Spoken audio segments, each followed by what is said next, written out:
Dictation 100 शब्द प्रति minute start होगा 5 सेकंड बाद।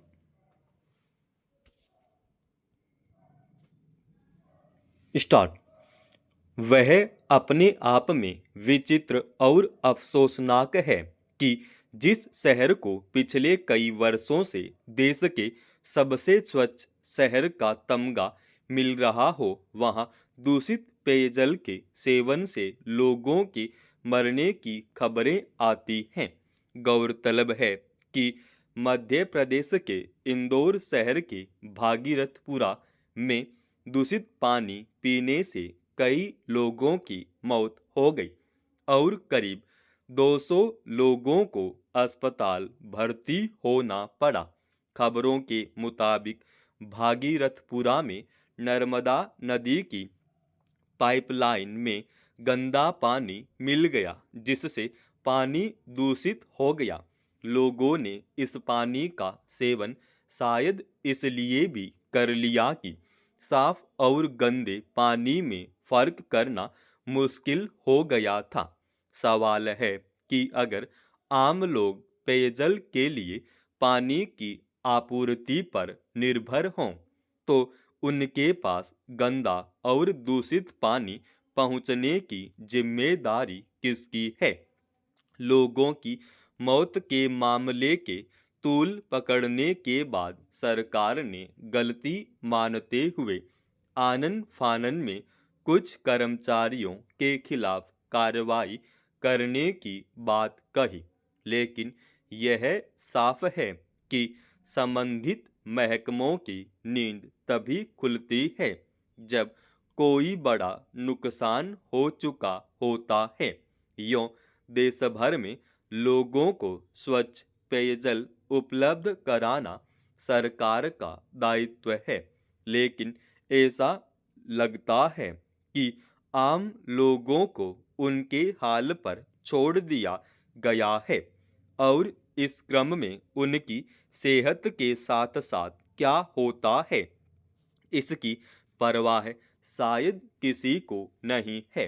खबरों के मुताबिक दूषित पेयजल की मार से प्रभावित इलाके में स्थानीय लोगों ने पिछले 1.5 वर्ष से इससे होने वाली परेशानी और शिकायत के बावजूद सुनवाई न होने की बात कही, मगर सरकार के कामकाज की शैली का अंदाजा इससे लगाया जा सकता है कि पेयजल में दूषित पानी मिलने के बाद जब लोगों की तबीयत बिगड़ने लगी, तब भी अगले कई दिन तक इस पर ध्यान नहीं दिया गया।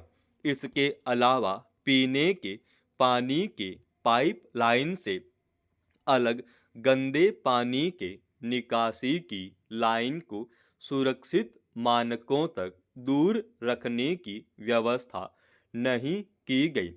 तो इसकी क्या वजह हो सकती है? क्या यह सिर्फ अक्षम अधिकारियों की अदूरदर्शिता का मामला है या फिर जानबूझकर की गई अनदेखी का? इस तरह की लापरवाही का इलाज सिर्फ कुछ औपचारिक कदम नहीं है, बल्कि इसके लिए सभी स्तर पर सजगता और जिम्मेदारी की जरूरत है।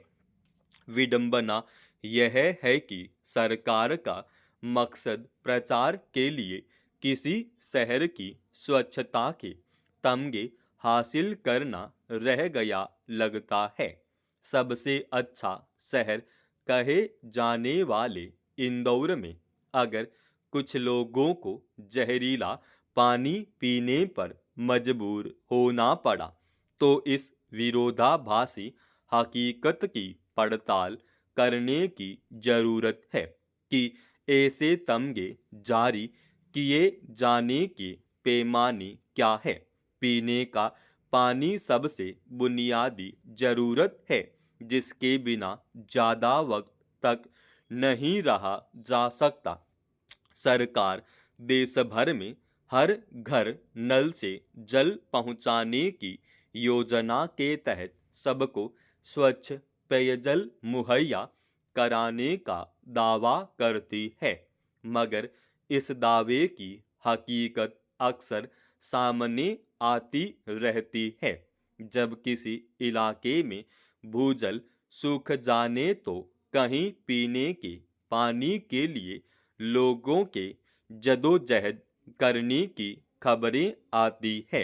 यहाँ पेयजल आपूर्ति की व्यवस्था है भी, अगर यहाँ यह सेहत पर जोखिम से लेकर जानलेवा होने तक के खतरे से बची नहीं है, तो इसे कैसे देखा जाएगा?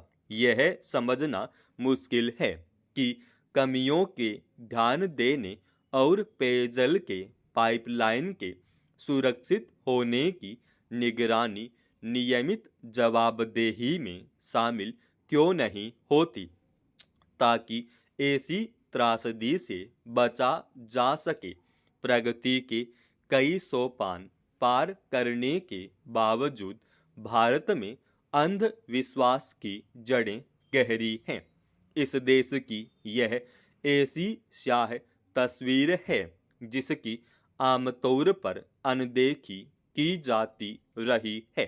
आए दिन जादू टोने के अंधविश्वास में निर्दोष लोगों की हत्या कर दी जाती है। यूं देश के सभी हिस्सों से इस तरह की घटनाएं सामने आती रही हैं, लेकिन पिछले कुछ समय के दौरान बिहार, झारखंड और असम में हुई ऐसी कई घटनाओं ने व्यापक चिंता पैदा की है।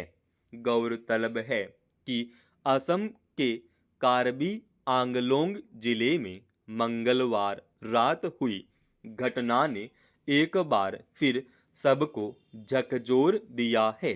वहां एक गांव के कुछ लोगों ने जादू टोना किए जाने के संदेह में घर में घुसकर दंपति पर पहले धारदार हथियारों से हमला किया, फिर उनके घर में आग लगा दी। इससे पति पत्नी की जलकर मौत हो गई। ग्रामीण इलाकों में जादू टोने या डायन होने का आरोप लगाकर अक्सर महिलाओं को सार्वजनिक रूप से प्रताड़ित किया जाता है और कई बार उन्हें मार भी दिया जाता है। हालांकि शहर भी अंधविश्वासों से मुक्त नहीं है। यह एक ऐसी सामाजिक बुराई है जो विकास के आधुनिक पैमानों को मुंह चढ़ाती है, लेकिन इसके निवारण के लिए कभी ईमानदार इच्छा शक्ति नहीं दिखाई गई। हैरानी की बात यह है कि जिस दौर में देश और दुनिया तकनीक के क्षेत्र में चरम विकास के दौर में है, उसमें महज वहम या अंधविश्वास की वजह से कई लोग अपने परिवार के लोगों के बीमार होने पर डॉक्टर से इलाज कराने के बजाय उसे किसी जादू टोने का नतीजा मानते हैं। विकास के तमाम दावों के बीच यह हकीकत है कि देश में वैज्ञानिक चेतना के प्रसार को लेकर सरकारें कभी गंभीर नहीं रही, जबकि देश में वैज्ञानिक दृष्टिकोण को बढ़ावा देने का दायित्व संवैधानिक तौर पर भी दर्ज है। इस जिम्मेदारी का निर्वाह करने के बजाय सरकारें किसी घटना विशेष के संदर्भ में कानून की सीमा में कदम उठाती हैं, लेकिन व्यापक स्तर पर वैज्ञानिक चेतना निर्माण को लेकर कोई ठोस योजना जमीन पर नहीं दिखती। अलग अलग राज्यों में इस मसले पर बने कानून हैं, मगर लोगों के भीतर सोच के स्तर पर गहरे तक बैठा अंधविश्वास कानूनों के असर को बेमानी बना देता है। समाप्त। दोस्तों, रोजाना ऐसे एडवांस डिक्टेशन के लिए चैनल को आप अभी सब्सक्राइब कीजिएगा और आज के इस डिक्टेशन का पीडीएफ फाइल हमने हमारे Telegram channel study with HP Swami पर डाल दिया है, जिसका लिंक इसी वीडियो के डिस्क्रिप्शन में डाल रखा है।